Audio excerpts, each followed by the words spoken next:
أعوذ بالله من الشيطان الرجيم بسم الله الرحمن الرحيم واتقوا يوما لا تجزي نفس عن نفس شيئا ولا يقبل منها عدل ولا تنفعها شفاعة ولا هم ينصرون.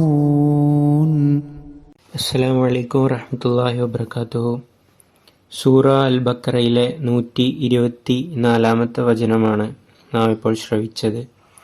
അതിൻ്റെ അർത്ഥം ഇപ്രകാരമാകുന്നു: ഒരാളും മറ്റൊരാൾക്ക് യാതൊന്നിനും ഉപകരിക്കാത്തതും, ഒരാളിൽ നിന്നും യാതൊരു പ്രായശ്ചിത്തവും സ്വീകരിക്കപ്പെടാത്തതും, ഒരാൾക്കും യാതൊരു ശുപാർശയും പ്രയോജനപ്പെടാത്തതും, അവർ സഹായിക്കപ്പെടാത്തതുമായ ഒരു നാളിനെ നിങ്ങൾ സൂക്ഷിച്ചുകൊള്ളുക.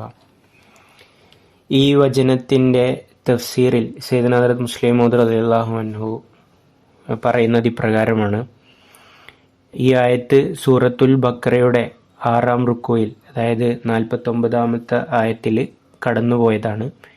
എന്നാൽ അവിടെയും ഇവിടെയും, അതായത് ഇപ്പോൾ നമ്മൾ വിശദീകരിക്കുന്ന വചനം, അതായത് സൂറ ബഖറയിലെ 124-ാമത്തെ വചനം, ഇത് രണ്ടും തമ്മിൽ 3 പ്രധാന വ്യത്യാസങ്ങളുണ്ട്.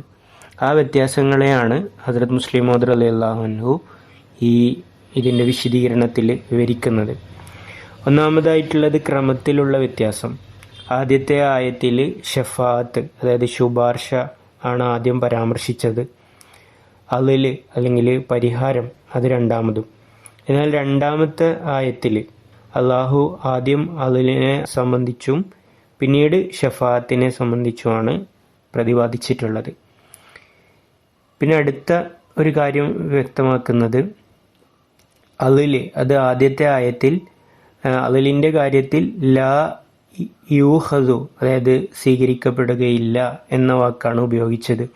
എന്നാൽ രണ്ടാമത്തെ ആയത്തിൽ ലാ യുഖ്ബലു, അതായത് അംഗീകരിക്കപ്പെടുകയില്ല എന്നാണ് വന്നിട്ടുള്ളത്.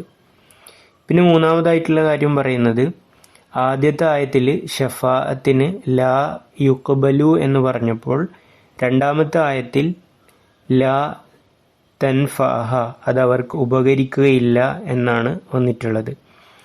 ഇനി ഇത്തരം വ്യത്യാസങ്ങൾ വരാനുള്ള കാരണങ്ങളെ സംബന്ധിച്ച് ഹദ്റത്ത് മുസ്ലിം മൗഊദ് റളിയല്ലാഹു അൻഹു വിവരിക്കുന്നത് സൂറ അൽ ബഖറയിലെ 49-ാമത്തെ വചനം, അതിൽ അള്ളാഹു പറയുന്നത്: വത്തഖൂ യൗമൻ ലാ തജ്സി നഫ്സുൻ അൻ നഫ്സിൻ ഷൈഅൻ വലാ യുഖ്ബലു മിൻഹാ ശഫാഅത്തുൻ വലാ യുഖദു മിൻഹാ അദ്ലുൻ വലാ ഹും യുൻസറൂൻ. ഈ ആയത്ത് അവതരിക്കുമ്പോൾ ബനി ഇസ്രായേല്യരുടെ തിന്മകൾ അത്രത്തോളം എണ്ണിപ്പറഞ്ഞിരുന്നില്ല. മനുഷ്യൻ തൻ്റെ ബലഹീനതകൾ പൂർണ്ണമായി തിരിച്ചറിയാത്തപ്പോൾ വലിയ പ്രതീക്ഷകൾ വെച്ചു പുലർത്തും. തങ്ങളുടെ പ്രവാചകന്മാർ തങ്ങളെ ശുപാർശ ചെയ്ത് രക്ഷിക്കുമെന്ന് അവർ വിശ്വസിച്ചിരുന്നു. അതിനാൽ ഷഫാഅത്തിന് മുൻഗണന നൽകി. ശുപാർശയിൽ പ്രതീക്ഷയുള്ളവന് പകരമായി എന്തെങ്കിലും നൽകാൻ തയ്യാറായില്ല, കാരണം അതില്ലാതെ തന്നെ രക്ഷപ്പെടാമെന്ന് അവർ കരുതി. എന്നാൽ 6-ാം റുക്കു മുതൽ 15-ാം റുക്കു വരെ അവരുടെ ധിക്കാരങ്ങളും പ്രവാചക വിരോധവും അള്ളാഹു തുറന്നുകാട്ടി. അതോടെ പ്രവാചകന്മാർ തങ്ങളെ ശുപാർശ ചെയ്യുമെന്ന അവരുടെ പ്രതീക്ഷ അസ്തമിച്ചു. ഈ നിരാശയുടെ ഘട്ടത്തിൽ അവർ രക്ഷപ്പെടാൻ എന്തെങ്കിലും പകരമായി നൽകാൻ തയ്യാറായേക്കാം. അതുകൊണ്ടാണ് രണ്ടാമത്തെ ആയത്തിൽ അളിലിന് മുൻഗണന നൽകിയത്. ഇനി ലാ യൂഖദു, അതേപോലെ തന്നെ ലാ യുഖ്ബലു, ഈ 2 പദങ്ങളെ സംബന്ധിച്ച് വിവരിച്ചുകൊണ്ട് ഹദ്റത്ത് മുസ്ലിം മൗഊദ് റളിയല്ലാഹു അൻഹു പറയുന്നത്, ഖബൂലിയത്ത്, അതായത് അംഗീകാരം എന്നത് അഖസ്, അതായത് പിടിച്ചെടുക്കൽ എന്നതിനേക്കാൾ ഉന്നതമായ വാക്കാണ്. ബഹുമാന പുരസ്സരം സ്വീകരിക്കുന്നതിനെയാണ് ഖബൂൽ എന്ന് പറയുന്നത്. ആദ്യത്തെ ആയത്തിൽ അവരുടെ പ്രതീക്ഷകൾ ബാക്കിയുള്ളപ്പോൾ നിങ്ങളിൽ നിന്ന് പകരമൊന്നും വാങ്ങുകയില്ല, അതായത് ലാ യൂഖദു എന്ന് പറഞ്ഞു. എന്നാൽ 15-ാം റുക്കു എത്തിയപ്പോഴേക്കും അവർ നിരാശരായി.